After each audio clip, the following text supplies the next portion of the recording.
In today's tutorial, let's do the Bernat Pipsqueak Star. This is a great little blanket and it has 6 points. Let's begin to do this next. Welcome back to the Crochet Crowd as well as yarnspirations.com. I'm your host Mikey. Today we're going to work on the Bernat Pipsqueak Star blanket. This is a 6-point star and this is the exact same pattern as the fluffy unicorn that has been demonstrated in the Bernat blanket brights yarn that I will have. So it's demonstrating Pipsqueak yarn today, and here's a mini example of what you're going to be seeing today.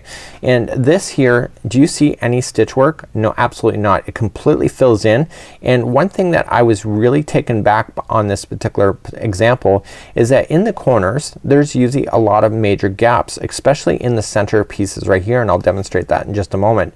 But I was really captivated because a lot of parents express concern when their baby Afghans have too many holes or too many gapping spaces in it. So the Bernat Pipsqueak yarn is a really quite a fluffy yarn. If you were to water this down though, it's almost like watering down a Pomeranian dog where all the fluff is going away. But I can physically feel the stitches in behind. Let me demonstrate what I'm about to show you here. In today's demonstration I will be using different yarn, but I can physically feel the stitches. So though I can't see them, I can feel them. In behind and here I'm on a point because I can feel that there's a gap. So this particular Afghan can be done in Bernat Pipsqueak yarn, but you have to be familiar with this particular product and actually have some feeling in the end of your fingers in order to feel where the stitches are going to go. Just like so. So I can work all the way around with this particular Afghan. So what I want to demonstrate to you is the gapping spaces that will not appear in the middle, and then we're going to then jump to the actual tutorial of using yarn that you can physically see the stitch work in. When I originally evaluated this pattern, whether I was going to do a tutorial with it or not, I could not see if there was any gapping spaces in the middle. So here's a point and you can see a little bit of them here and here, but I couldn't see the one in the middle, and I figure it's just the way that the baby's sitting that you can't physically see it. Because what is typical in these kind of stars is that you usually have the gapping spaces here leading to the points, but you also have gapping spaces right in the middle because the material is bending and flexing. And what you're going to notice on here is that we're going to demonstrate this with the Bernat Brights using the fluffy unicorn pattern, but you will see that in the middles here there is no breaking spots. Okay, there's very little, and what's gonna happen is that we have two different rounds that we're gonna do. The first round we're gonna have a bit of a gap, and then the next round we fill it in. So then you only end up with the end peaks having a little bit of gapping spaces. So this is one of those Afghans that really surprised me. So once you understand 2 rows of this, or 2 rounds, all of these are just a repeat pattern of it, but they're just telling you that there's more stitches in between the corners. So let me explain what's gonna be happening here. So as you get bigger, okay, each round takes more yarn and therefore gets bigger with every round. So that means that there's gonna be more stitches between this point and the middle, and then this point to the next point, just like this. And so as you do that, then it just becomes making sense on this pattern, is that you're just physically following through. So as long as you understand that there's 2 different rounds in this, so in this green you can see that there's a bit of a gap this time, but the next time it filled it in. So the next one you can't really see it, but there's a bit of a gap, and the next time you fill it in. So what we're gonna do today is, in this particular pattern, is that we're gonna be demonstrating it just like this pattern here. So it has a color scheme if you would like to match this. In my particular one that I have, what you have here is that you can see that there's 2 rows of blue and 1 row of white in order to maintain it. Again, that's your personal choice on the colors that you would like to be able to do with this particular Afghan. And finally, before we jump to the Bernat Brights version of this particular tutorial, you should know that you can make this blanket in any size that you wish, as long as it complements the hook and the yarn to each other. So on the yarn ball, if it says that it's a 4mm recommended hook or size G, then you can use that and follow this exact same pattern. It will just take you longer to get bigger and etc. So that's just the kind of the key concept. So on this particular Afghan, it's asking for a US size K or a 6.5mm crochet hook using the Pipsqueak yarn, but on the Bernat Brights what we're gonna do is a size L, 8mm, and then use a lot thicker yarn in order to do so. So without further ado, let's head on to the tutorial for Bernat Blanket Brights, and it's exactly the same stitch work. You just have to be able to follow along. So let's begin today. I'm gonna start off with a slip knot, and we're gonna begin. And so we're gonna start off with the red color. I'm just using orange just because it looks easier to see on the backdrop. So what we're going to do today is that we're going to start as chaining 5. So 1, 2, 3, 4 and 5. This is the center ring of your entire afghan, and let's just take up the last chain and put it onto the hook, yarn over and pull through everything just like this.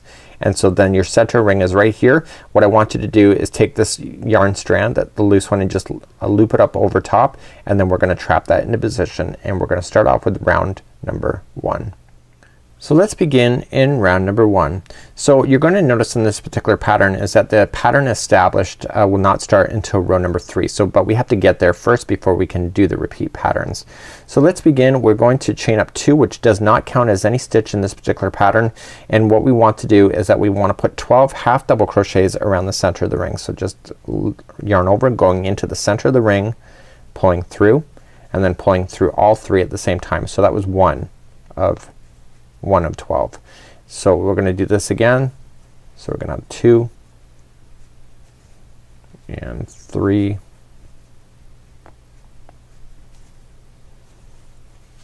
4 5 6 7 we got 8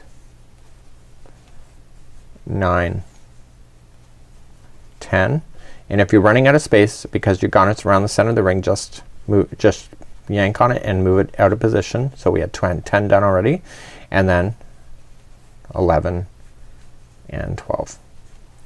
So now that you have your 12 in, you're gonna go to the top of the first half double crochet and just kind of pull on it and look for it. Okay, it's right there. Okay, see, this was the chaining of 2 that doesn't count as anything, so we go on the top of the first half double crochet to join it with the slip stitch just like this. And it's gonna look really tight right now, but it'll settle down in just a moment. So let's move along to row number 2. Do not change your colors yet. So row number 2 we're gonna carry on. So even if you're doing the Pipsqueak version, this is exactly the same stuff, so don't think it's not. It's all the same. So we're gonna start out by chaining 1, and right where you've done the slip stitch we are going to put 1 single crochet into that same stitch. Then we're gonna move to the next stitch, and we're gonna start establishing the points of your star. So the next one is gonna be 3 half double crochets into the same stitch. So 1, 2 and 3. You're gonna notice your project will appear like it's buckling, but you just gotta trust in me, it's gonna open up. You just gotta watch it. The next one stitch available to you is then a single crochet. So the repeat pattern all the way around is the next one is gonna be 3 double crochets into the same stitch again, and you're gonna start seeing the peaks. There should be a total of 6 of them by the time you get all the way around. Once you get that one done, the next one is a single crochet. Okay, the next one will be 3 double crochets again. So 1, 2 and 3. Okay, and then the next one is a single crochet, and the next one is 3 double crochets once again. So 1, 2 and 3, and the next one is a single crochet. Okay, the next one is 3 into the next one. So 1, 2 and 3. Next one is a single, and let's see if we can see how many points there are. So there's 1, 2, 3, 4, 5. So the next one there's gonna be 3 double crochets in that one anyway. I remember that. If you just gotta keep it in sequence. So 3 double crochets and followed by a single crochet. So this is it. That's all the way around. The first one we started with a single crochet, so this is the single crochet that separates this group of 3 and this group of 3.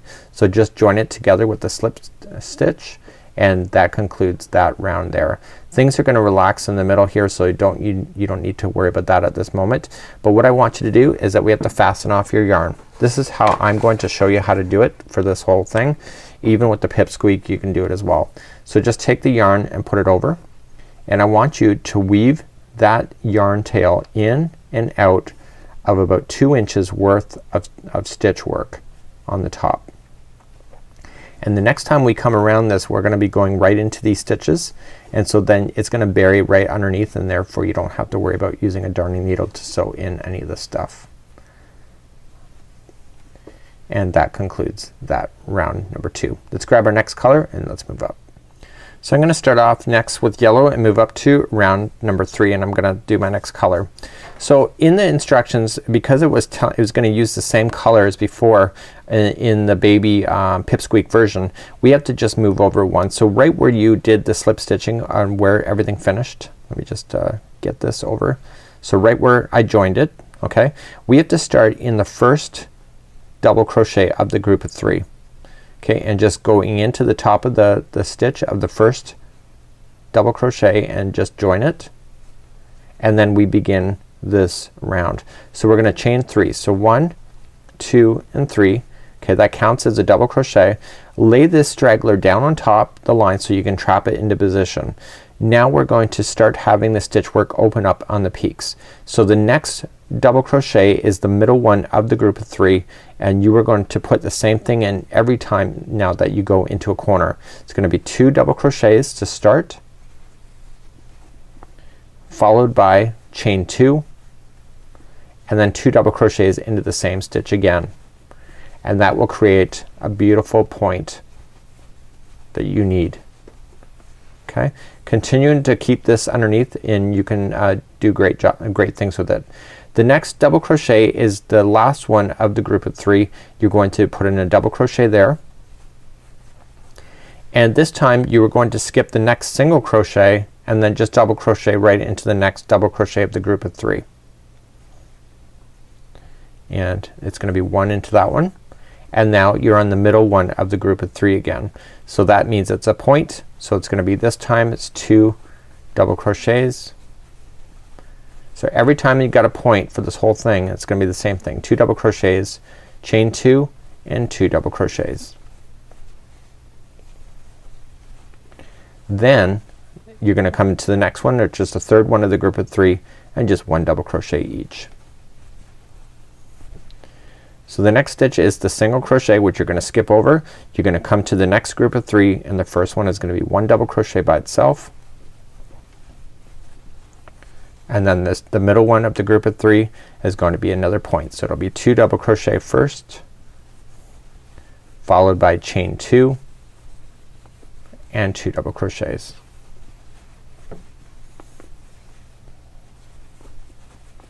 And then the next one is gonna be 1 double crochet by itself, and then you're back to the single crochet in the middle, so you skip over. So I want you to do that all the way around. This thing is going to look like a pentagon, or sorry, a hexagon, but it's not gonna stay looking like a hexagon for very long. So continue to do the same patterning going all the way around. So I'm coming up near to the end of this. This is the final point that I'm creating. So this is going to establish your whole points in this particular round number 3. And then that's my point there, and the next one is just a double crochet by itself, and where we started, okay, was this is the single crochet, so we're gonna skip over that, and we're just going to join it to the top of the beginning chain 3, and that will pull it in nice and tight for you.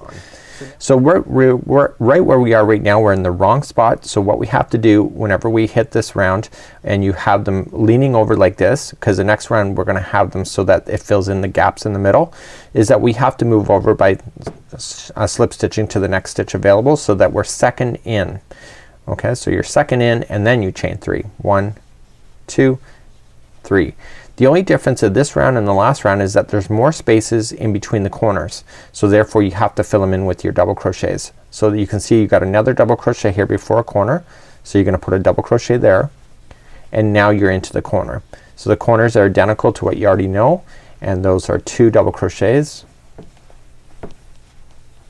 chain 2 and 2 double crochets all in the same stitch or same gapping space. Now you're gonna move down. So what you have to watch for is that the first one here, just go right above it. Okay, so there's 1, and I'm gonna give you some visual cues. You're gonna do the next one and this one you gotta watch for. So you can see that, see this is the single crochet that you skipped. These two are leaning into each other. So in this round what we have to do is that we're gonna put these two together. So how we're gonna do that is that we're gonna go into the top one of the next stitch, pull through a loop. We're gonna go into the top one of the next stitch, pull through a loop.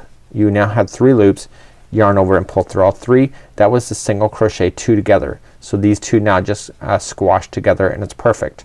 And now you end up with the right stitch counts again to go up this side.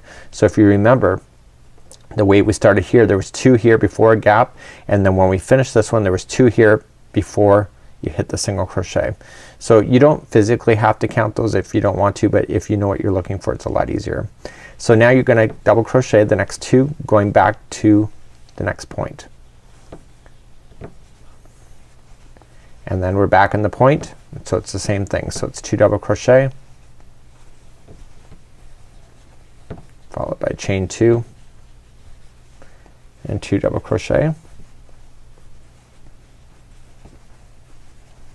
and now we're moving down the other side. So I'm looking to where the 2 are leaning into the middle, so I want to ignore those, and I have 2 before it, so that means that I'm in the proper count. So I'm gonna double crochet the first 2, and then the next 2 are the ones that are leaning over toward the middle. So we're gonna just join them together with the single crochet 2 together. So just going right into the next stitch, pull through, okay, next stitch, pull through. You got 3 on your hook, pull through all 3. And now we start going up the other side. So just continue that same idea going all the way around, and I'll see you back here in just a moment. So I'm coming up all the way around and I want to finish off this color. I'm only doing 2 rounds of every color and right to the very end. So now that I get my 2, the last 2 are the ones that are leaning right into the middle, and I'm gonna finish this with the single crochet 2 together, and then I'm just gonna slip stitch it to the top of the first chain 3 that we had started with. So when we shifted over 1 in this particular round, we were just making room so that we could do this single crochet 2 together at the end. So you're just gonna join it with the slip stitch and therefore finish this yarn off. So I'm just gonna trim it and I'm just gonna weave it in. So just pull it through the loop and weave it in.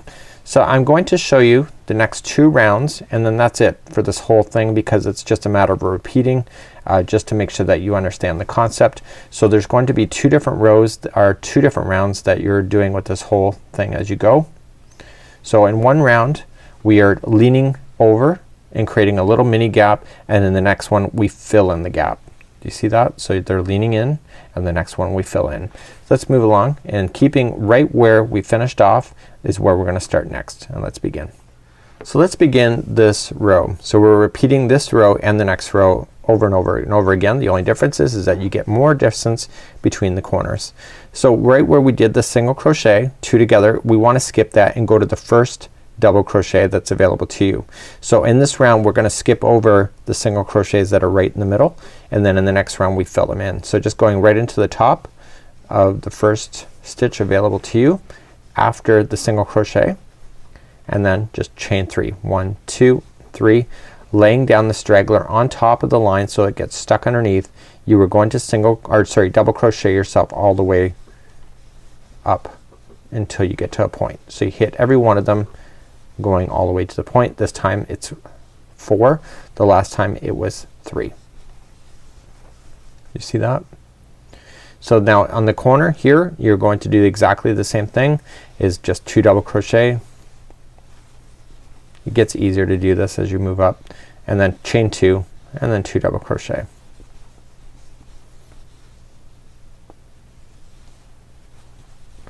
And then you're gonna move down the line. Okay, so what you want to watch out for is that single crochet that's right here. You don't want to touch that at all. So we're gonna just move our way down. So remember the first stitch is right above this first one here. So if you shift over one and miss that, you're gonna end up with points that are not equal. So you just gotta look for that. So 1 double crochet into each until you get to that single crochet that you're gonna skip over.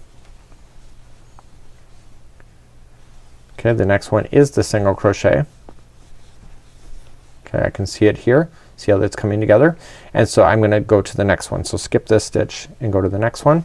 And if you have to physically count it, then count it by all means. So this side after the corner was done we had 1, 2, 3 and 4. See this side here 1, 2, 3 and 4, so I know I'm in balance. So this side 1, 2, 3 and 4, and then I'm on a corner again. So the corners will always be the same of 2 double crochet, chain 2 and 2 double crochet. So please do that all the way around for this round. So I'm coming up all the way around and I'm just going to finish this off, and I jump over that 1 single crochet right in the middle and I just join it to the top of the chain 3. So that row or round is done. So in this round we skipped over the single crochet, and in the next round like you skipped over all of them just like you see. And now let's move along. So in this round here what we have to do is that we always have to shift over to the second one over. Okay, so we're gonna just slip stitch to the second one over and then begin. So 1, 2, 3 counts as a double crochet, and you're just gonna move yourself up. Do not get confused when you do this slip stitching. Sometimes it appears over the first one but it's not. So you just gotta just make sure that when you start doing your double crochets you're into the right position. It will shift into the proper location at a later time. Okay, so you just gotta trust in it. So you're just gonna double crochet yourself all the way to the corner again, and there will be another extra stitch now because of this, and then in the corners is always the same. So 2 double crochet followed by a chain 2 and 2 double crochet, and then you come down the other side. So this is the second part of the round. So the first one we did slightly different in the middle. This one is gonna be different again. So we're gonna come down and we're going to look for the 2 middle ones and stop, and we're gonna put those together with a single crochet. So I just kinda like do it, and then as my fingers feel like I'm getting closer to it or I visually see it, then I kinda just slow down and see where I am. So I think it's the next one. So see how they're leaning into each other? There's the single crochet. So those 2 are gonna become 1. So just gonna bring those together with the single crochet 2 together like so, and then just continue then to double crochet the next one all the way to the point. So this is how you do this particular Afghan. It's actually really quite simple. Yeah, you can get to 64 inches in diameter with the ones that are for the fluffy unicorn, and then at the fluffy unicorn the final purple or the final revolution, if you're following the color scheme, you have to do half double crochets. So instead of doing double crochets you're just gonna do half doubles for the final revolution, and that will make it so that you have enough yarn to be left with, and then you're gonna trace it then with the original color that's in the middle. In my case it was red, and let me just pull up the example, and all you're just gonna do then is just single crochet yourself around a border. So all you're just gonna do is starting and stopping exactly where you were in the middle, is that you just trace it. So on the ends here there would be 3 single crochets here in the turn, and then just single crochet into each, and then I just continue to single crochet right over top, so I don't put them together at all. It's just that I continue to single crochet all the way around like that, and it gives it a really kind of a clean border idea. So this is how you would do the Bernat Pipsqueak Star blanket or the fluffy unicorn blanket. Both are the exact same stitches, but you can physically see the stitch work here when it's done in a different color and different type of yarn. So until next time, it's Mikey on behalf of the Crochet Crowd as well as yarnspirations.com. Have a great day. We'll see you again real soon. Bye bye.